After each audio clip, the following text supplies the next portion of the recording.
And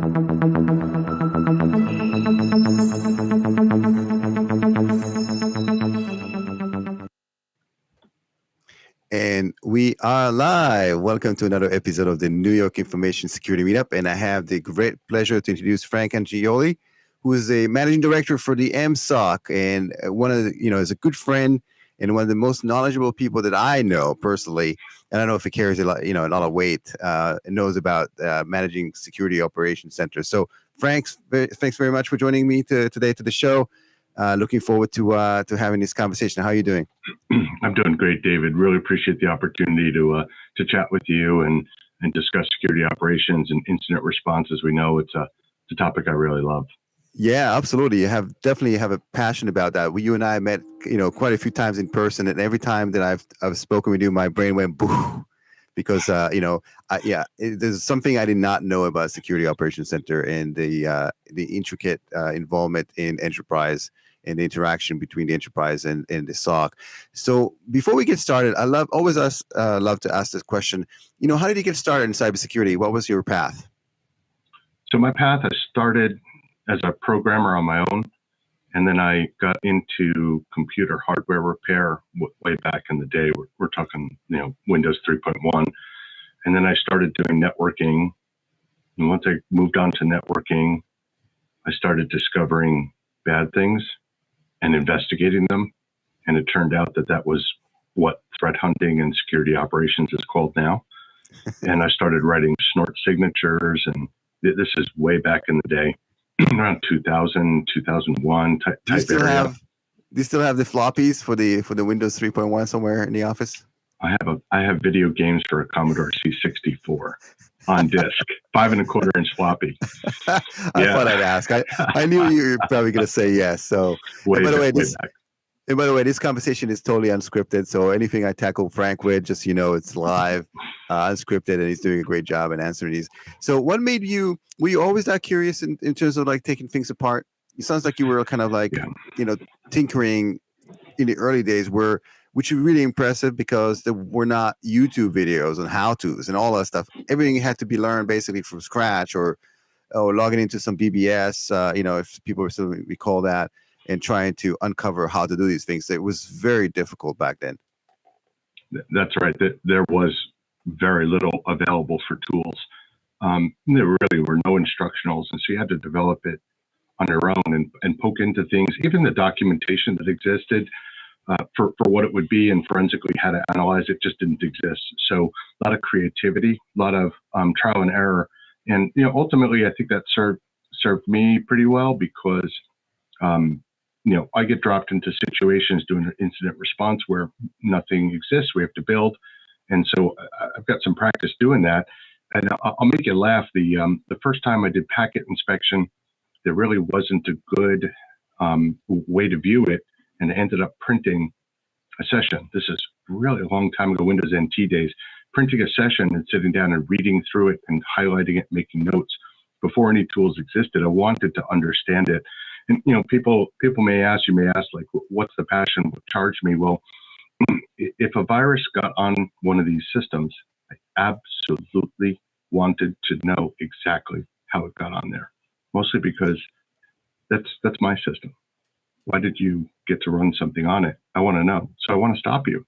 And now I just do that on an enterprise level. Like, this is the enterprise's network. You're not allowed on here unless you're allowed. And I want to find you and kick you out. Let me ask this question again.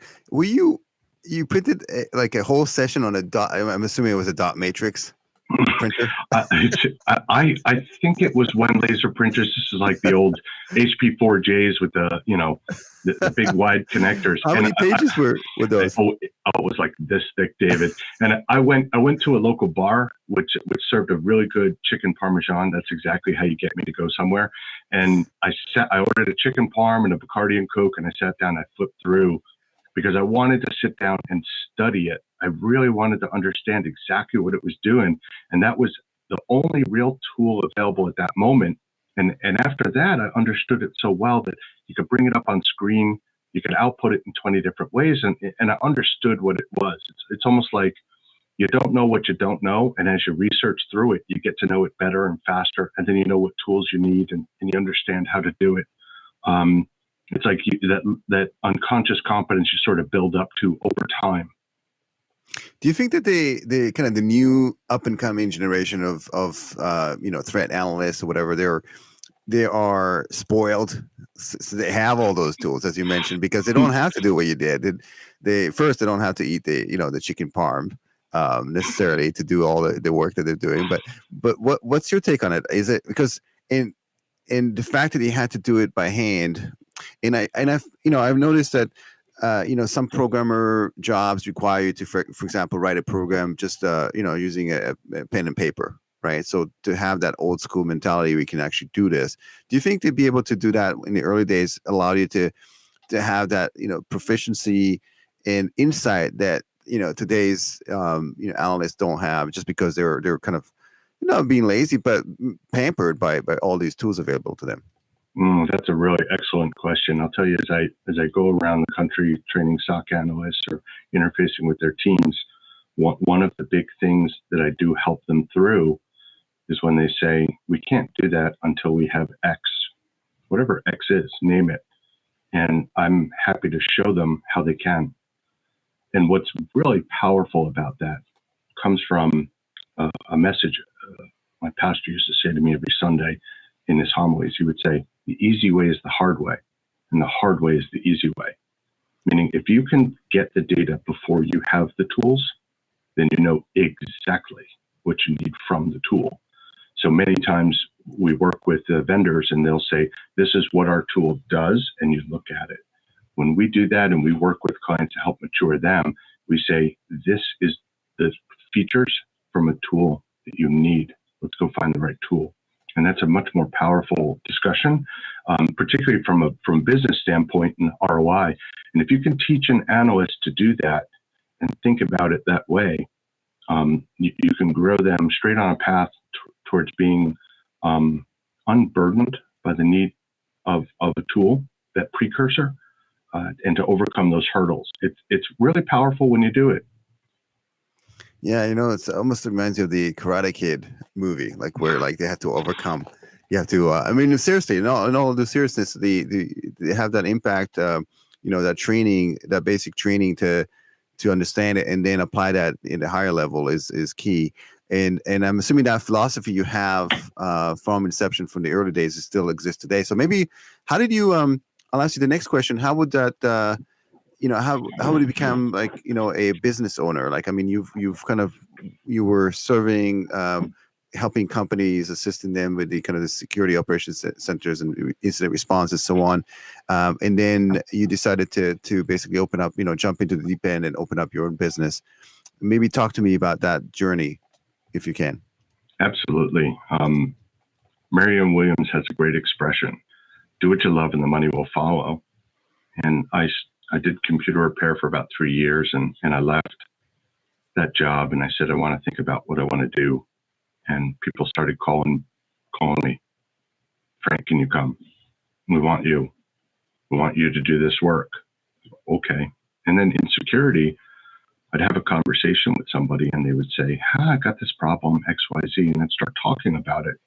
Not because I studied it, not because a book, not because a tool, just because I poked around and studied it and I discussed the story. What's the story? Tell me a story. And I'd tell them a story. Hey, I ran into that problem here. And they said, can you come and do our security? And so my first business, my first technology business, I was brought into by accident. People just said, no, we want you to come and do this. And that business grew for about 10 years. Same thing with security operations, even before it was SOC. I went to an interview at a very large financial and they hired me on the way home. And I said to myself, well, maybe I know a thing or two about this topic. And right. And that's kind of how it went. And so, David, the last thing I'll share is I've got a background in emergency services. I'm a retired ambulance captain, EMT fireman. We take cybersecurity and emergency services and you fuse them together. It makes a sandwich called incident response. And so everywhere I went, they were like, do incident response. Yeah. And no wonder. I think it seems like you have that that cool and collected demeanor that I would like to have you on my side when shit hits the fan. Absolutely. And so let's talk about the evolution. I want to touch upon something. You mentioned before it was incident response or SOC, was in existence. What was you're the best person to ask this question. When did it become a security operations center? Like, what was the evolution for that? Because it wasn't called that before. There were just a bunch of people running around, and then all of a sudden it became a SOC at some point. What happened there? Yeah, that's a great question. So some of that evolution really became around the centralization of logs. And when that happened, people were building up, like back in the day with Greenplum, Postgres on Hadoop type databases, or, they were just putting them in flat file or something of this nature, basic syslogs. And as that started to evolve, number one, folks began to question the logs, abnormal versus normal. How do we even make that determination? There's actually a lot of complexity behind that. It's a fun problem to solve. Then the second issue is, as they begin to discover what the problem was, they said, well, in order to investigate that, we're going to need our DNS logs. They say, oh, go get me DNS logs. And then we started to realize, hey, maybe we need a proxy. And all of this kind of evolved into a situation where at each step, we collected logs, we found how to fuse it, set up alerts, and then investigate using that context. And so a lot of people were calling it a critical incident response center, or then the concept of a fusion center came out. And then after that, folks realized that sometimes the alerting that's in place from the vendors doesn't quite do it. That's reactive. It's in place. And so they started proactively looking at stuff, and they started to call that threat hunting. And I remember when threat hunting first started, and I said, oh, that's what we're going to call this. Right. So, I've been doing it for like 5 years, digging through logs, studying. My background is not just cybersecurity, but also a little bit of data science. So, I love studying data. And when this phrase threat hunting came out, okay, that's what we'll call that. And it's evolving as we mature as an industry. And what does it look like today? For the people that are not familiar with the, because I'm sure there's a lot of people in the audience here that have never been or stepped in a security operations center and don't have an idea what that looks like. Would you be able to describe it? Is it like something you've seen in movies, like the NASA with all the screens and stuff before the launch? Is that something like that, or is it just I'm fantasizing over here? No, totally. You're spot on. So what I'll share with you is a little bit of insight. I've been to some of the larger SOCs and have built several myself, where we have theater seating and screens all up, plus our workstations. Those really do help provide some real-time telemetry. Do they have in the seatings? Do they have places for cups where you can just put in your the large iced tea, or is it like that? That's pretty mandatory. I'm not sure everybody chooses iced tea. We'll keep it, G-rated. Yeah, no, 100%. And I'll share with you, David, as I'm looking at you, I'm in my office, and there are 5 screens in front of me right now. I have 2 larger ones mounted up on my wall, and I have 3 in a wraparound. And that's first so that I can maintain eyes on ball across the board. A lot of my team members operate like this. We do want blinking, flashing lights. And then sometimes when you're conducting an investigation, it's nice to be able to pull different data up on different screens and work. I still do get my hands dirty in this area. I still dig into logs. And it can be pretty exciting, mostly because as opposed to a lot of other areas in technology, security operations, we never have the initiative. Meaning we're responsive, we're reactive. Unless we're doing threat hunting, then we're proactive, but the adversary picks the timing. And then about that adversary is a sentient being. Meaning, for example, from a data science perspective, it's interesting because you can detect abnormal behavior in IT because it is not a sentient being, it's a closed system, it should operate the same way every time. But with adversaries in cybersecurity, the data science modeling is completely different because your adversary is actively trying to avoid you, and they're adapting constantly. And we even measure the speed at which adversaries adapt their techniques. It's super interesting if you like that kind of work. But when you wake up in the morning and you're looking at a screen in the SOC, you could walk into nothing, or you could walk into a very serious incident that changes your perspective. I know folks that have sat in a chair for 72 hours straight because they're dealing with an incident. You never know when it's going to happen. Yeah, it's amazing, and I have so many questions. So you were basically sitting there, almost akin to cops. There are walking around Times Square, and all of a sudden something's happening, and they might be walking around Times Square for 72 hours or whatever, nothing happens, and all of a sudden it's just or like for 10 hours and something happens and they have to chase the bad guys. What does that look like in the SOC where you get like an alert? What happens then? Do you have to triangulate? Do you have to figure things out? And then do you have that, like the red phone where you call in like the customer or whoever that is? If you're an enterprise, you call in your boss or the boss's boss to tell them something's up. What does that process look like? Yeah, it's a great question. So first off, if my team is calling me, I need to pick up the phone. I know why they're calling me. Mm-hmm. And if I call a chief security officer, they know they need to pick up the phone. And that's because something's sort of happening. And so as you're investigating on alert, very often it's they call it analyst fatigue. You're doing what's called triage. You're looking at the alert and saying, it's just probably nothing. That doesn't matter. But then you do get that moment where you're looking at something and it's very serious. And you have to start making decisions.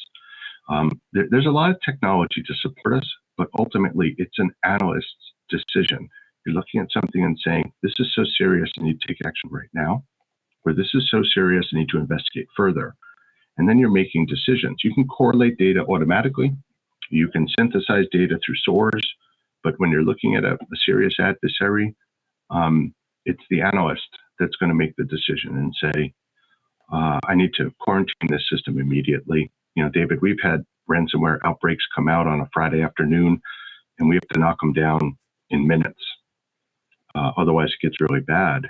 And that's a rush of adrenaline. It's kind of like being a fireman and being an EMT. It's sometimes hours of boredom interrupted by sheer moments of terror. Terror is really not the right word, but that's the expression in the fire service. It's like when that happens, that's when we earn our pay to respond quickly, to realize it's a serious problem and what level it's at. A lot of soft skills there.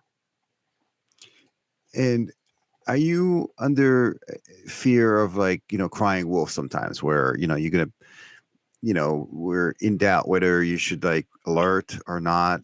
Is that something, and that also, you can find that in different professions as well. Do you call an ambulance or do you don't call an ambulance? You have to make that decision call. And if you call them and nothing happens, and all of a sudden they blame you for wasting resources.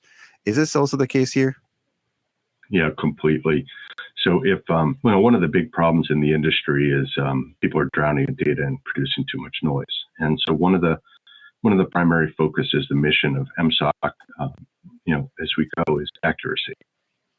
If we escalate something, we want to make sure it's worthy of investing time. The business aspect of a cybersecurity operations center is if we send out requests to folks to do stuff, we're spending business resources. And we're pulling people sometimes off of projects or other activities. So we should have a good justification for doing that. And making that determination isn't always a technology decision, and it sometimes isn't a single analyst decision. So we all work together to identify, hey, this is worthy. From an accuracy perspective, we've aimed as an organization to be in the high 90+%. Sometimes approaching above 95% in terms of accuracy for true positives. But we also look at other stuff to make sure that we are seeing new adversary attacks. And that's how we discover some of the stuff that I've published in the past. The push bug work that led to a Brian Krebs article, and some of the patented work I've done in counterfeits.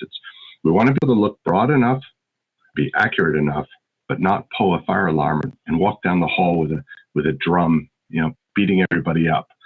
And that's an interesting balance, something you attenuate almost like a tuning fork over time. And just to reiterate, like a point that you made, you mentioned the 95% accuracy or upper 90s, right? It sounds like a lot, but what is kind of the normal, like, or the industry standard? I maybe we should touch upon that, because those numbers sound high, but I don't know if we should emphasize that. What are kind of the normal numbers that we see in this industry in SOC? That's a great question, David. Yeah. So assessing SOCs across the country, a very common metric we see is for every 1,000 alarms, there's 5 true positives. So that's a 0.5% accuracy rate, which is rather low. It's usually an opportunity to improve. Some of the higher functioning SOCs that we see achieve something like a 10 to 15% accuracy, meaning 1 out of every 10 alerts they're seeing is a true positive. The rest of them are noise. There's an investment and cost issue there, because you're paying 10 times the number of analysts that you need if you were only detecting the true positives. SOCs will never live in that world. Then when we escalate, it's that metric that comes up to the sort of 90%. If you're escalating 20 actionable items for people to do things every week, and none of those turn out to be true positives, there's an opportunity to improve there. It's an important metric. We track that metric as an organization. We report that metric to our clients, which is pretty unique. And, we achieve very, very high numbers compared to the industry, which we're kind of proud of. And just speaking of cost, I want to raise something here. Looking at industry-wide, the enterprise, the cost associated with running and maintaining and upkeeping a SOC is very high. So, you typically don't see that in, small to medium-sized businesses, despite the fact that they would like to have one. Why? And you kind of touched briefly upon why is it so costly, but why is it so costly? When you look at why not have more of these, around the enterprise? That's a good question. So first, part of that cost structure is built around the fact that we're operations. It's different from governance. It's possible in a smaller organization to have a single FTE or half an FTE run a governance, risk, and compliance department. They're reaching out to other people, assessing, and providing them with action items. In security operations, we've got folks that are hands on keyboard, and there is a lot of work to do. It's ever evolving. And we have to collect logs and log store. So the average organization will keep, a certain number of days, maybe a few months, hot, and cold storage for longer term. When you're ingesting 2,000, 5,000, 50,000 events per second, it's expensive to store that. You need to build an engine, like a SIM, to wrap around that, and a SOAR maybe to help automate. That's expensive too. And then we have the security controls, and there's a lot of them that need to be wrapped together in order to protect all the different angles of attack. So we have the equipment cost.